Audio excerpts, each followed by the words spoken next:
Merci d'accueillir chaleureusement Aline Forestier.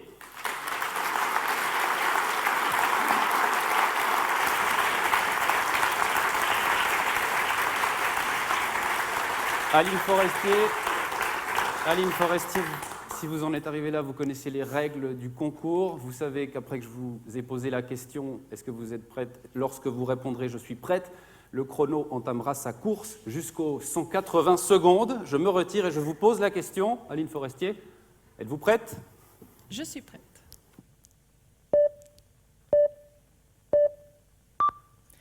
Savez-vous qu'en Suisse, tous les 3 jours, un jeune se suicide?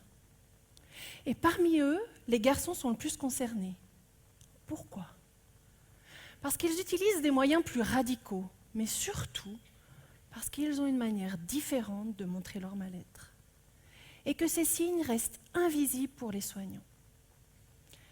Dans ma pratique en pédopsychiatrie, j'ai constaté que nous accueillons plus de filles.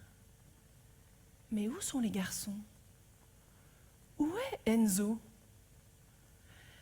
Enzo, il est aux urgences pour des problèmes physiques. Et personne n'a découvert son mal-être. C'est à partir de là que j'ai débuté ma thèse. Construite en 3 phases, elle vise à mieux repérer ces adolescents garçons en souffrance psychologique aux urgences. Pour cela, j'ai mené des entretiens collectifs avec des soignants et des adolescents. Mais tout d'abord, j'ai consulté plus de 3000 dossiers d'adolescents âgés de 14 à 18 ans. J'ai fait des tests sur différents modèles statistiques et identifié les principaux risques. Ils viennent majoritairement pour des problèmes physiques, fractures, douleurs au dos, au ventre. Et lorsqu'ils consultent plus de 4 fois dans l'année, ils ont un problème de santé mentale associé. Enzo, il vient pour la 4e fois. Et personne ne lui a demandé comment il va. Mais pourquoi? Alors je me suis rapprochée des infirmiers, des médecins pour essayer de comprendre. Ils m'ont dit qu'ils se sentaient démunis pour aborder les questions de santé mentale et accompagner ces garçons. Voilà l'avis des soignants. Mais que pensent les adolescents de leur accueil aux urgences? Imaginez, vous êtes Enzo, vous venez pour un mal de dos, vous êtes épuisé.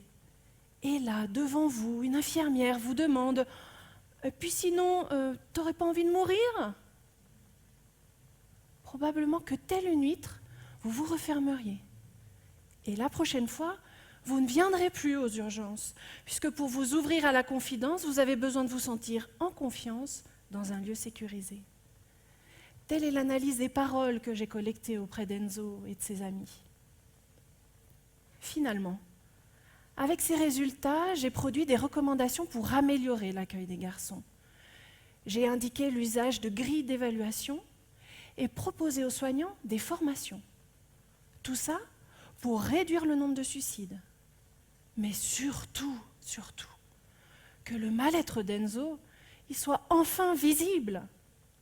Merci.